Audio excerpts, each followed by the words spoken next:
Փոփոխության համարը համար 3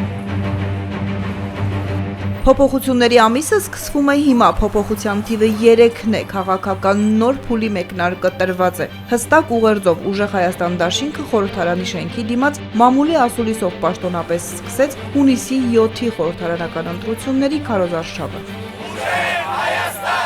Ուժեղ Հայաստանի քարոզարշավն աննախադեպ է, առաջին անգամ պատմության մեջ ընտրություններին մասնակցող ընդդիմադիր քաղաքական ուժի ղեկավարը հնարավորություն չունի շփվելու իր ընտրողի հետ ու մասնակցի քարոզարշավին, քանի որ գտնվում է տնային կալանքում։ Արդարություն խոստված իշխանությունը իր ընդդիմադիրին կալանավորել է, ու կալանավորել է բոլորս գիտեն քաղաքական հոդվածով։ Այս մարդը վերածվում է դիկտատորի, նոր սկսում է վերածվել։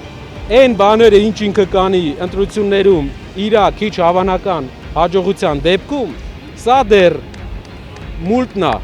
նենց այնպիսի բաներ է սկսելու անել, որից մեր ժողովուրդը զգալու է սովետական ամենածանր բռնաճնշումների հոտը։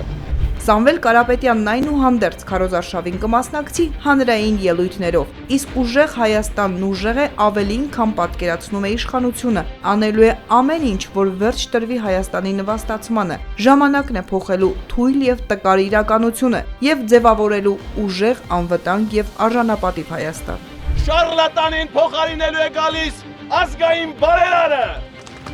Ուժեղ Հայաստան կուսակցության խորհրդի անդամ Նարեկ Կարապետյանի խոսքով Փաշինյանի իշխանության 8 տարվա ընթացքում դրական առումով որևէ փոփոխություն չի եղել։ Փոխարենը մեր երկիրն է փոքրացել, պաշտոններ ու պարգևավճարներ են ստացել ՔՊԱ-կանները։ Ճոխ պարգևավճարներին զուգահեռ Հայաստանում յուրաքանչյուր 5-րդը աղքատ է։ 8 տարվա ընթացքում հեղափոխությունից հետո, մարդկանց հույսերից հետո շահել է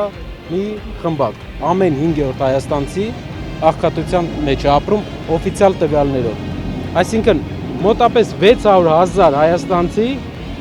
աղքատ է։ Հացի խնդրով է ապրում։ Հայաստանն իդեմս Սփյուռքի մեծ ներուժ ունի, որը Ուժեղ Հայաստանի իշխանության գալու դեպքում Սամվել Կարապետյանը կարող է ծառայեցնել ի նպաստ մեր երկրի։ Հայ ժողովրդի մեջ կան այսքան միլիոնատերեր, միլիարդատերեր Սփյուռքում, ովքեր իրապես լավ իշխանության ժամանակ հարգալից իրենց հանդեպ իշխանության ժամանակ ուզում են օգնել իրենց հայրենակիցներին։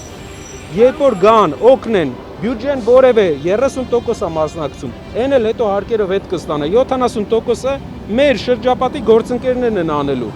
ժողովրդի համար։ Ասուլիսից հետո Ուժեղ Հայաստանի անդամներն ու համակիրները երթով իրականացրեցին իրազեկման ակցիա մայրաքաղաքում։